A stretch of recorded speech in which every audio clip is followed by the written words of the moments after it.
Growing up dark skinned in a family where I'm the only dark skinned child was actually very difficult, especially because I feel like I would try to explain my experiences to people and no one understood it, or my experience would be belittled in some way. That's usually the first joke when you and your siblings are fighting, is that your skin is darker.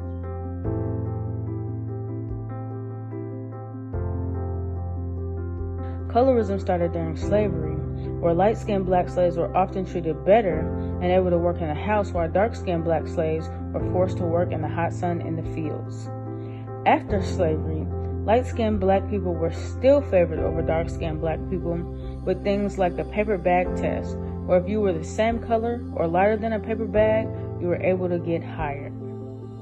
Light-skinned people also discriminated against dark-skinned people with things like the Blue Vein Society, an organization where the only way you could get in is if you could see the blue veins in your arms. Today, statistics show that light-skinned women were sentenced to approximately 12% less time behind bars than their darker-skinned counterparts. Dark-skinned defendants are more likely to be convicted and receive the death penalty than lighter-skinned ones. A light-skinned black male with a bachelor's degree and typical work experience was preferred over a dark-skinned black male with an MBA and past managerial experience. When I became a younger woman, and I started getting to the workforce, I found myself trying to be quieter because, dark-skinned women have this reputation of being, we're loud, we're aggressive in comparison to light-skinned women. So I just didn't want that to be what people knew me as. So when I started working, I tried to quiet myself down, tried to be a little more passive.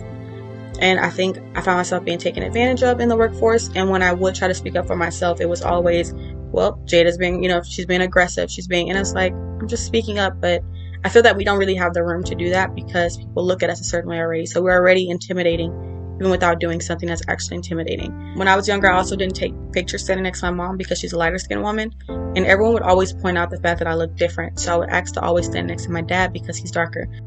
So all of my childhood pictures, it's me and my dad standing next to each other, which kind of sucks because I have no pictures. Me and my mom are close together.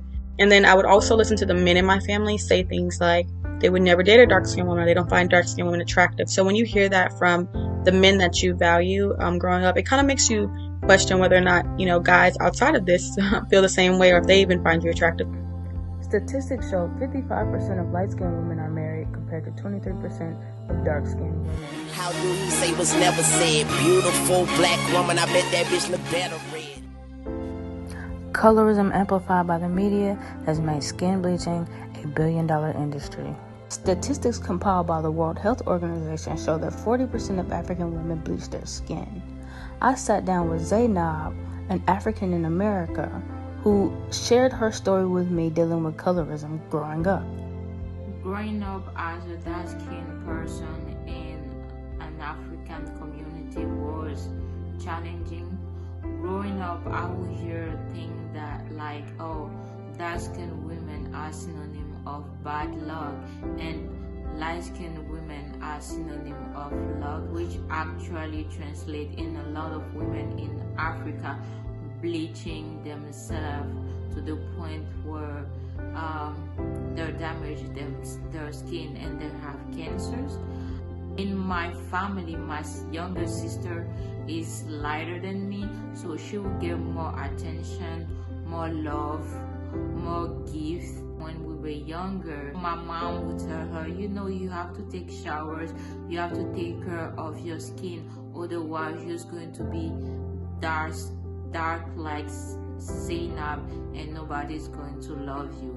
So younger, I associate dark skin to trouble, to not being worthy of love, not being beautiful, and it took me some time to love myself and love the person that I am, but thank God right now I'm really proud of my skin, and I'm really proud of the person that I am and the journey I am in.